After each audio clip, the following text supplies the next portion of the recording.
Hello students, again welcome to Ramrane biology classes.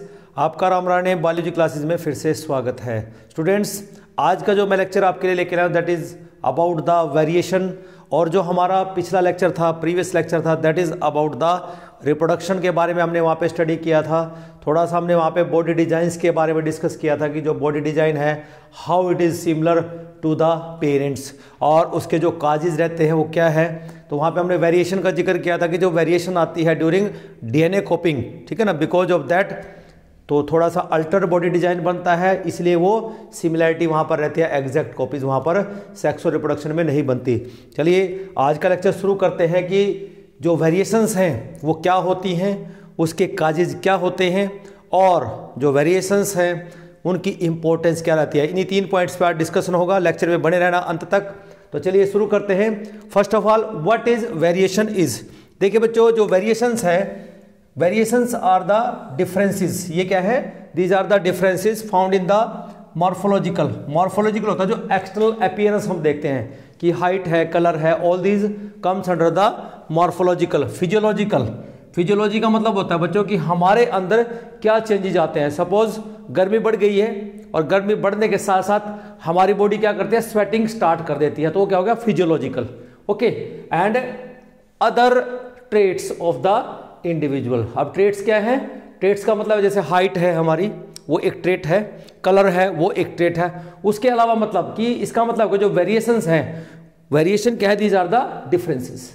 ये differences हैं which are found in, you can say, morphological, physiological and other traits of the individual of the same organism। एक ही organism है कि जैसे हमारे पास एक ए organism है, ठीक है, जब ये रिप्रोड्यूस करता है तो ये बी ऑर्गेनिज्म और सी ऑर्गेनिज्म रिप्रोड्यूस करता है। ओके, तो इनके बीच में जो वेरिएशंस होंगी, ओके, वो क्या होंगे, ये सेम स्पीसीज के ही ऑर्गेनिज्म है, लेकिन they are not exact, that means they are certain variations are there.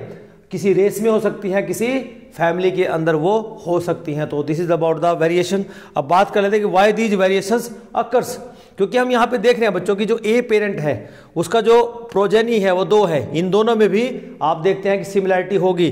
They are also very similar but not the exact copy of the parents, look like the parent but not exact copy of the parent. तो ऐसा क्यों हो रहा है? What is the reason behind it, चलिए जानने की कोशिश करते हैं। First of all, the faulty DNA replication. हम ऐसा कह सकते हैं कि जब डीएनए से डीएनए बनता है, ठीक है ना बच्चों, इसको हम बोल देते हैं रेप्लिकेशन।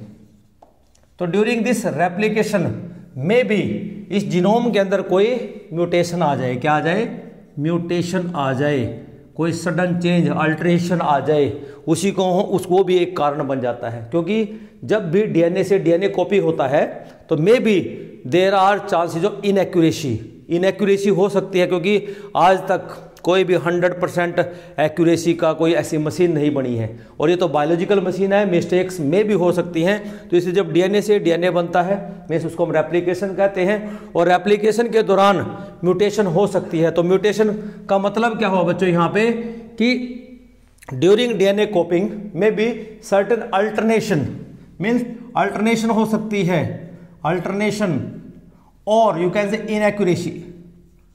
इनएक्यूरेसी यहां पर हो सकती है, और इन्हीं इनएक्यूरेसी के कारण क्या होती है, वेरिएशंस हो सकती हैं। चलिए दूसरा देखते हैं, क्रॉसिंग ओवर।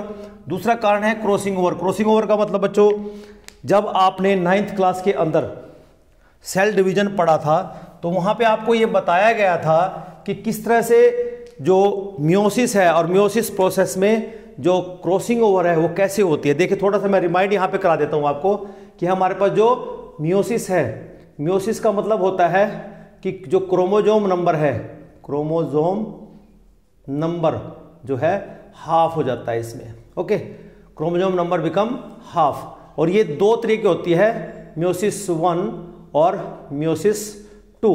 जो मियोसिस 1 है बच्चों, इसकी 5 स्टेजेज होती हैं। एक होती है लेप्टोटीन, एक होती है जाइगोटीन, एक होती है पाइकेटीन, और एक होती है डिप्लोटीन, और एक होती है डायाकाइनेसिस। ये 5 स्टेज होती है यहां पे। ओके, तो लेप्टोटीन में क्या होता है कि जैसे हम जेनेटिक मटेरियल देखते हैं कि हमारे पास ये जेनेटिक मटेरियल न्यूक्लियस के अंदर है, this is the genetic material, और इसमें क्या होगा, लेप्टोटीन में इसका कंडेंसेशन स्टार्ट हो जाएगा, मींस यहाँ पर ये पेयरिंग क्रोमोसोम्स की ऐसे स्टार्ट हो जाएगी, ओके। और फाइनली जब जाइगोटीन स्टेज आएगी, जाइगोटीन में क्या होगा, तो इस तरह से आपको क्रोमोसोम दिखने स्टार्ट हो जाएंगे ऐसे, these are the chromosomes, okay. Chromosome pairing ऐसे हो जाएगी, यहाँ पे ये पेयर्स बन जाएंगे ऐसे, तो ये होमोलोगस पेयर्स बन गए हमारे पास। और पैकेटिन स्टेज में क्या होगा कि यहाँ पर जो दो होमोलोगस पेयर्स हैं इनमें आपस में क्या होगा, क्रॉसिंग ओवर हो जाएगा, मीन्स इसका जो कट पार्ट है वो इसके साथ जुड़ जाएगा, इसका कट पार्ट इसके साथ। देखिए कैसे, मैं आपको डायग्रामेटिक समझा देता हूँ जुड़ेगा कैसे, कि एक्चुअल में होगा क्या कि यहाँ पर ये दो क्रोमोसोम है, एक क्रोमोसोम ये है, तो इनके बीच में क्रॉसिंग ओवर होगा, और दूसरा क्रोमोसोम ये है हमारे पास, ये ऐसे क्रॉस ओवर बन जाएंगे, एक दूसरे को क्रॉस करेंगे ऐसे, तो होगा क्या फाइनली कि इसका ये कट एंड हो जाएगा और इसका यहां से ये कट हो जाएगा, इसका यहां से कट हो जाएगा, इसका यहां से, ये जो क्रोमोसोम्स है यहां पर ये एक दूसरे को मटेरियल एक्सचेंज कर देंगे, तो फाइनल हमारे पास क्या आ जाएगा,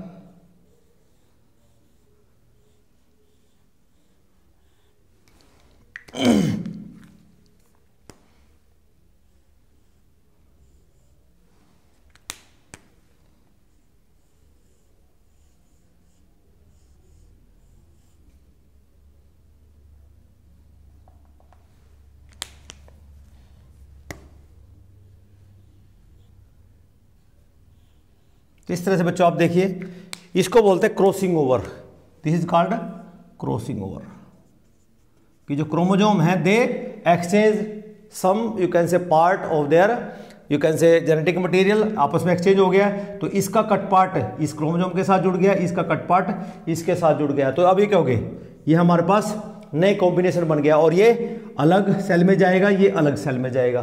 तो इन दिस वे हम कह सकते हैं there is chance of crossing over होती है, इसलिए भी हमारे अंदर वेरिएशन आती है। और हम देखते हैं ह्यूमन बींग्स के अंदर इतनी सारी वेरिएशंस हैं कि हम एक जैसे होते हुए भी एक जैसे नहीं है, सबकी नाक है, सबकी आईज है, सबकी ईयर्स हैं, but still they are looks very different, okay, वो फिर भी आइडेंटिकल नहीं है। Now third one is chance separation of the chromosomes during the meiosis, कि यहां पर जब सेपरेशन होती है, जब क्रोमोसोम अलग अलग सेल्स में जाएंगे, तो उस दौरान भी यहां पर क्या हो सकता है, वेरिएशन के चांस बन सकते हैं। में भी एक सेल में क्रोमोसोम ज्यादा चला जाए, एक सेल में कम जा सकता है, तो दिस में भी possibility occur. And chance combination during the fertilization, और जब ये क्रोमोसोम और यू कैन से कैरी होंगे ड्यू इन द गैमेट्स, तो जब फ्यूजन होगा इनका, मीन्स मेल गैमेट्स का और फीमेल गैमेट्स का जब फ्यूजन होगा, तो उस दौरान जब कॉम्बिनेशन होगा, तो उस दौरान भी देर में भी चांसेस ऑफ द वेरिएशन। तो हमारे पास मेनली 3 काजेज यहाँ पर मेन आते हैं, कि हमारे पास डीएनए कॉपिंग के दौरान में भी अल्ट्रेशन हो जाए, कुछ इनएक्यूरेसी हो जाए, वो एक काज हो जाता है, दूसरा क्रॉसिंग ओवर हो जाए, तीसरा है फिर चांस सेपरेशन ऑफ क्रोमोसोम्स, ठीक है, ड्यूरिंग द मियोसिस, की जब मियोसिस हो रही है, सेल डिवीजन हो रही है, तो उस दौरान जब क्रोमोसोम सेपरेट होते हैं, तो उस दौरान भी वेरिएशन आ सकती है। चलिए आप जल्दी से देख लेते हैं कि what is the importance of the variation, और हम कहते हैं कि जो वेरिएशंस हैं दे आर हाईली इंपॉर्टेंट, जो वेरिएशंस हैं वो बहुत ही ज़्यादा इंपॉर्टेंट हैं ऑर्गेनिज्म के लिए। तो क्यों इंपॉर्टेंट हैं, देखिए सबसे पहला देखते हैं कि प्री अडेप्टेड है ऑर्गेनिज्म, कि जैसे हम कहते हैं कि एनवायरनमेंट में, क्योंकि एनवायरनमेंट इज एवर चेंजिंग, अगर एनवायरनमेंट एवर चेंजिंग है बच्चों, तो अगर ऑर्गेनिज्म के अंदर कोई भी बदलाव नहीं होगा तो ऑर्गेनिज्म सर्वाइव नहीं कर सकता। तो इसका मतलब क्या हुआ कि ऑलरेडी अगर ऑर्गेनिज्म के अंदर अडेप्टेशन होगी, तो जो भी चेंजेस एनवायरनमेंट के अंदर होगा, तो वो वहाँ पर अपने आप को सर्वाइव कर सकता है। जैसे अब अडेप्टेबिलिटी कैसी हो सकती है कि सडन चेंज हो गया टेम्परेचर में, ठीक है ना, सर्टन ड्रॉट्स पड़ सकती हैं, तो दैट मीन्स ऑर्गेनिज्म के अंदर उस चेंजेस सर्कमस्टांसिस के अकॉर्डिंग ऑलरेडी अगर कोई वेरिएशन होगी, तो वो ही ऑर्गेनिज्म वहाँ पर सर्वाइव करेगा, otherwise he has to die, उसको मरना पड़ सकता है। तो कहने का मतलब यहाँ पे है कि अगर सडन ग्लोबल वार्मिंग हो जाए, टेम्परेचर इंक्रीज हो जाए, तो maybe there is possibility that certain species has to die, लेकिन कुछ तो मर जाएगी, लेकिन उन स्पीसीज में जो कुछ तो बचेगी। कि जैसे अगर हम मान लें हमारे पास ये एक पॉन्ड है, ओके, इस पॉन्ड के अंदर हम कहते हैं कि बहुत सारे बैक्टीरिया है, और इस पॉन्ड का अगर टेम्परेचर बढ़ जाता है, टेम्परेचर राइज हो जाता है due to global warming, global warming के अगर टेम्परेचर राइज हो गया तो क्या होगा, टेम्परेचर राइज होगा तो कुछ बैक्टीरिया जो होंगे जो हीट रेसिस्टेंट नहीं होंगे वो मर जाएंगे। तो इनमें से में भी पॉसिबिलिटी है कि कुछ बैक्टीरिया मर सकते हैं, लेकिन ये जो 3 बैक्टीरिया बचे तो maybe these are heat, you can say इनके अंदर रेसिस्टेंस है, दैट मीन इनके अंदर कुछ वेरिएशन है जिसके कारण इनको हीट के कारण भी इनको कोई असर नहीं हुआ, दे विल सर्वाइव। तो कहने का मतलब है कि अगर ऑर्गेनिज्म के अंदर वेरिएबिलिटी होगी तो उसका सर्वाइवल इंक्रीज होता है। तो दैट मीन्स कि हम प्री एडेप्टेशन उसके अंदर ऑलरेडी होती है और वो प्री एडेप्टेड होता है due to certain changes in the surrounding. चलिए नेक्स्ट देखते हैं इंडिविजुअलिटी। दूसरी इंपॉर्टेंस है इंडिविजुअल यूनिकनेस, जिसको हम कहते हैं कि every individual on this earth is unique. Unique का मतलब होता है कि because of the variation that we recognise one another, हम एक दूसरे को पहचान सकते हैं। जैसे हम कहते हैं कि अगर हम भाई और ब्रदर है या जो सिस्टर्स हैं उन दोनों का जो डीएनए होगा वो लगभग सेम होगा, लेकिन उनके पास जो वेरिएशंस होगी they are very similar to their parents और ग्रैंड पेरेंट्स। ओके, क्यों? क्योंकि ये जो वेरिएशंस होती है बच्चों they can be transferred from one generation to the next generation. लेकिन एक बात याद रखना, जो भी वेरिएशंस होती हैं वो कभी भी यू कैन से ऑर्गेनिज्म या प्रोजेनी के अंदर एक्सप्रेस नहीं होती। ओके, वो जेनेटिक मटेरियल का ऐसा पार्ट होता है जिसका एक्सप्रेशन नहीं होता, but still they are transferred from one generation to next generation. For example कि मेरे ग्रैंड पेरेंट्स हैं, मेरे ग्रैंड पेरेंट्स ने मेरे पेरेंट्स को दिया, मेरे पेरेंट्स से मेरे में आ गया और मेरे से मेरे बच्चों में चले। इन दिस वे जो वेरिएशंस हैं वो आगे से आगे जनरेशन आफ्टर जनरेशन ट्रांसफर होती रहती हैं और जिसके कारण हम वो यूनिकनेस मींस इंडिविजुअलिटी हमारे अंदर आते हैं। इसलिए एक फैमिली दूसरी फैमिली से बिल्कुल भिन्न होती है। अदरवाइज हम बच्चों कहते हैं ना कि 99.9% जो डीएनए होगा ओके वो सबका सिमिलर होगा। क्या होगा? वो सिमिलर होगा सबका। लेकिन ये जो 0.1 का डिफरेंस आ रहा है ये किसके कारण है? These are because of the variation and it is very unique to very individual which provide them individuality. Okay, next है स्ट्रगल फॉर एग्जिस्टेंस। अगर ऑर्गेनिज्म के अंदर वेरिएशंस आएगी तो वो एग्जिस्टेंस कर पाएगा, दैट मीन्स उसके अंदर अडेप्टेबिलिटी के गुण आएगा। ओके, अगर उसके अंदर यू कैन से वेरिएशन नहीं होगी तो ऑर्गेनिज्म एग्जिस्ट नहीं कर सकता, उसकी पूरी की पूरी पॉपुलेशन में भी वाइप आउट हो सकती है। जैसे कि मैंने एग्जांपल आपको यहाँ पर बैक्टीरिया का दिया था, ठीक है ना, तो कोई भी एग्जांपल हम कंसीडर कर सकते हैं कि क्योंकि बच्चों हम ये देखते हैं कि जो एनवायरनमेंट है इट इज़ एवर चेंजिंग, उसमें चेंज आएगा ही आएगा। मे बी ड्रॉट पड़ जाए, सूखा पड़ जाए, टेम्परेचर इंक्रीज हो जाए, ज़्यादा रेनफॉल हो जाए, तो ड्यू टू दीज चेंजेस में भी जो सम स्पीसीज हैं दे में भी वाइप्ड आउट, तो उनको स्ट्रगल करना पड़ सकता है। अगर स्ट्रगल में उनके अंदर वेरिएशंस होगी तो दैट मीन देयर में भी chances of their survival. Next है जो importance improvement of the varieties. देखिए जो हमारे पास प्लांट ब्रीडर्स हैं ओके एंड एनिमल ब्रीडर्स हैं, वो क्या कर रहे हैं?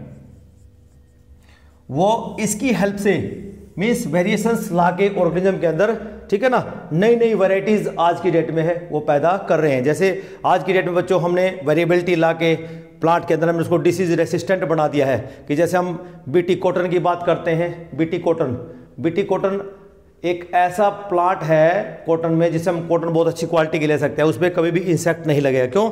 हमने उसको वेरिएबिलिटी ला दिया। तो ब्रीडर्स के लिए और वो प्लांट में और एनिमल्स में ऐसे चेंजेस ला रहे हैं और नई नई वैरायटीज, इसलिए फूड की जो प्रोडक्शन है हम बढ़ा पाए because of this improvement of the varieties with the help of the variation. और last and you can say very very important, you can say importance of the variation that is evolution. Evolution का मतलब होता है कि origin of the new species from the existing species, और तभी possible है जब वेरिएशंस होंगी। इसका मतलब क्या हुआ? Variations are the raw material for the evolution. और ऑर्वोल्यूशन का मतलब क्या हुआ? फॉर्मेशन ऑफ न्यू स्पीसीज, एक नई स्पीसीज का बनना, उसको हम क्या कहते हैं? इवोल्यूशन कहते हैं। तो बच्चों ये रही आज आपके सामने अबाउट द वेरिएशन के काजेज, और लास्ट में हमने पढ़े उनकी इंपॉर्टेंस। तो आज के लेक्चर में बच्चों इतना ही करेंगे।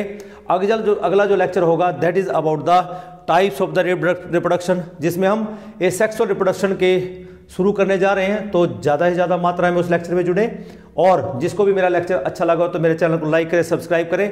और जो न्यू सब्सक्राइबर जुड़ रहे हैं तो मेरी उनसे रिक्वेस्ट है कि मेरे चैनल को लाइक करें, सब्सक्राइब करें और इसको दूसरों तक भी शेयर करें। Till then have a nice day. Thank you.